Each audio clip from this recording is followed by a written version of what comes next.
Welcome to this week's End of Days Update, coming to you from Tulsa, Oklahoma. We're glad to be home in town. We're attending Winter Bible Seminar at Rhema this week. Nice to be in our own home.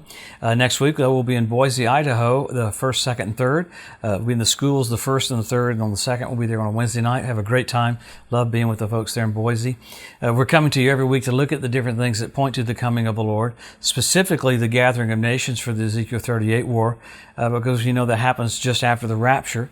Rapture's signless, but the second coming has tons of signs. So we look at what's going to happen just before the rapture of the church. So man, when you got all these things preaching to us right now, it's so amazing. And I hear so many people go, oh, you don't need to hear end times. What's the big deal about end times? Well, tell a quarterback that in a football game. He needs to be able to look at the play clock to tell right where they are because it's so urgent. So that urgency has to come into the church. Same thing with in a race. You see the finish line, you run faster, not slower. And remember, Jesus rebuked the crowd. He only rebuked the Pharisees over and over and over again, but only rebuked the crowd one time. He said, you can tell what the weather's going to be, but you don't know your hour of visitation. So he wants us to know. Why? Because you make changes. If you thought the Lord was coming back tomorrow, you'd be a lot sweeter tonight than you would be tomorrow. Come on, because you're about to see the King. I would hope you'd be ready to do His bidding every single day. So we are literally watching everything set up for the Ezekiel 38 war. Amazing. How do we know that happens just after the rapture? Well, because God physically intervenes for Israel. In this dispensation, it's the church age. He takes the church off the earth and pays Israel back 7 years of old covenant time, called the tribulation period. And in that time, God can basically, the gloves are off. He can intervene as much as He needs to because He gave the church all authority. He takes the church off the earth and repays Israel those 7 years. So, man, you saw what's happened this last week. Literally, Russia did go ahead and start basically taking over the Ukraine. I like what Putin called it. He called them peacekeepers. How crazy is it now that you have world leaders calling war peacekeepers? Just nuts.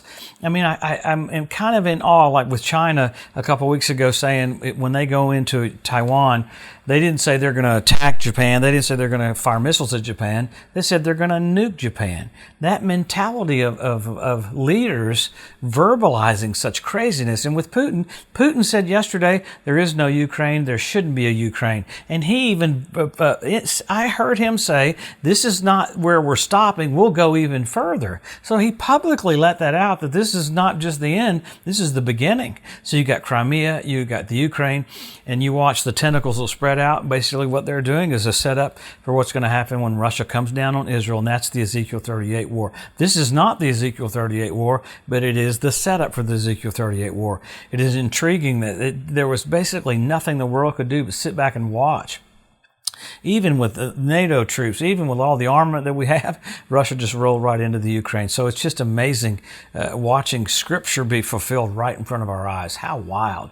Well, in the midst of all of that, which that's amazing with their naval areas that they have, their submarines ready to fire missiles, all this stuff in preparation for Russia to go forward, you've got Iran finishing up the nuclear talks in Vienna this week with Israel. I like that Prime Minister Bennett said, he goes, basically, we gained nothing out of this. Basically, Iran said, okay, what we want, the International Atomic Agency inspectors, just forget what you've seen in the last couple of years, and we'll start over, even though there's been violation after violation after violation. And basically, this is what Iran gets. They get to still have a building underground the size of a football field with brand new centrifuges to enrich uranium as fast as they want to do it.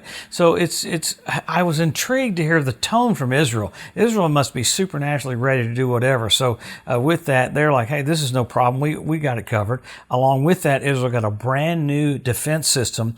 It's called Let There Be Light. It's a huge laser system all around Israel. So I guess Israel's not concerned at all about Iran having nukes, because the Iranian leader 2 weeks ago said, we will annihilate Israel. We'll wipe them off the map. So you got Russia talking crazy talk, Iran talking crazy talk, China talking crazy talk. You had one of the rabbinical leaders in Israel this week say, this is basically what's set up for going to happen. China and Russia and America in a war, specifically talking about America and Russia. That happens more after the rapture of the church, but basically that's the book of Revelation. So you've got guys that haven't even read the book of Revelation, don't even believe we're there yet, and they're prophesying about what's going to come to pass. So Absolutely amazing. So you have China doing these things. You've got Russia doing these things. You've got Iran doing these things.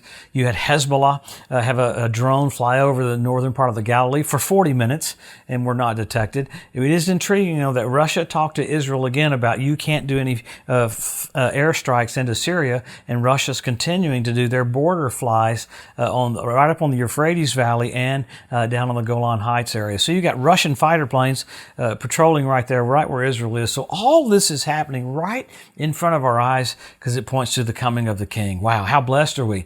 Remember, for the world it's very scary, but for the church there is no bad news. So why do we get into all this? Because He loves you. He wants you encouraged. He wants you happy. He wants you hopeful. This is it. The Bible's playing out right in front of our eyes. I'm so intrigued to hear people say you don't need to hear about the coming of the Lord. No, it's the most exciting thing. Paul said it'll make you happy, it'll make you hopeful, and it'll make you comforted. He comforted them about the rapture of the church so they don't have to be here during the tribulation. Isn't that amazing? When Paul was with the church at Thessalonica, the 2 weeks he was there, what did he teach on? The rapture, the second coming, and the Antichrist. Why? When you get where you are in time, it produces peace, produces joy, and supernatural strength. So with all of that, you've gone from sign after sign after sign after sign after sign to now you've gone to signals. So let's talk about the signals a little bit. Let's talk signs first, then we'll get to signals. The signs in the Bible are so blatant. I think our book that's coming out in June is at 79 or 80 signs. Crazy. But you got Israel made a nation. You got Jerusalem won back. You got the Hebrew language restored. You got the Ethiopian Jews brought back. You got the fertility of the land of Israel. You got the revival of the Roman Empire. All these things that God said you'd see just before the coming of the Lord. Then you got fish in the Dead Sea. You got the Dead Sea turning blood red, right where Sodom and Gomorrah was, and it happened on the Day of Atonement. So absolutely amazing. You have foxes on the Temple Mount. You have the ritual baths around the temple filling up with water. You have all these specific flawless things that the Bible said you'd see happening right now because the Bible said you'd see them just before the coming of the Lord. Why do we see them? We're about to have the coming of the Lord. You have more, though. You have 172 different species of predatory birds. You've got Israel producing fruit for 90% of the continent of Europe. Amazing. All these different things put together. The Temple Mount Institute, last name's Cohen, means priest. You have all these priests that have been going to school ready to have sacrifices. So God's got birds in position, fish in position, Russia and the Ukraine and Crimea, a doorway and a pathway to go right into Israel. All these different groups are in position. Why? The King's coming back. With all of that, men will be lovers of themselves. We have selfie sticks. So with all of that, you go to signals then. So you had blood red moons on Passover and Tabernacles, 4 in a row. Amazing. When's the last time you had 4 in a row? NASA calls it a tetrad. 1967 when Jerusalem was won back. 1948 when Israel was made a nation. 1492 at the Edict of Expulsion when the Jews were kicked out of Spain.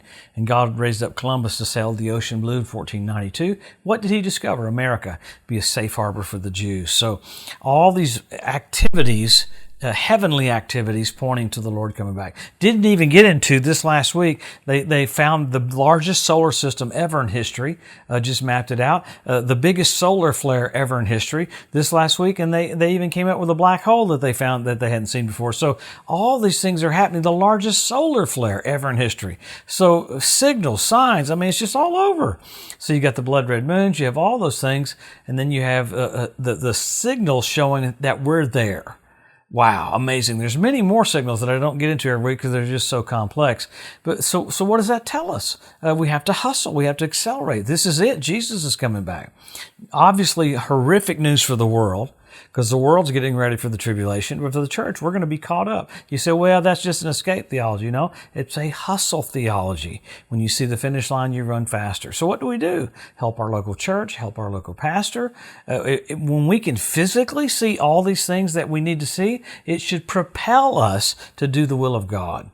Think how amazing it's going to be to see the King of Kings and the Lord of Lords. Wow, amazing. We're going to be caught up. We shall be changed in a moment, in the twinkling of an eye. The last trump, the trumpet shall sound, the dead shall be raised, and we shall be raised incorruptible. We've borne the image of the earthy. We're going to bear the image of the heavenly. The stain of Adam will be taken off of us, and we'll be right there at the throne of God. Wow, Jesus redeemed you. He's coming back for you. I hear all these people talk about there won't be a rapture. Enoch was raptured. Elijah was raptured. Jesus was raptured. The church will be raptured. There'll be a mid-trib rapture. So there's something about God taking people from point A to point B, just like Israel took their ambassadors out of the Ukraine just before war broke out, set up an embassy in Poland. America took out their ambassadors. The ambassadors will leave the planet. Jesus, the King of Kings, about to come back. Man, have a blessed, awesome week. Let's watch all of the Russia invasion into the Ukraine play out and what it says to us in the future, that we get to see all these events right before the coming of the Lord. Colleen and I want to thank you for your prayers, for your financial support. Thank you for helping us get the message out. Preach about the coming of the Lord. Be a voice for Him, because we're about to see Him face to face. Have a blessed week. We'll see you next Wednesday.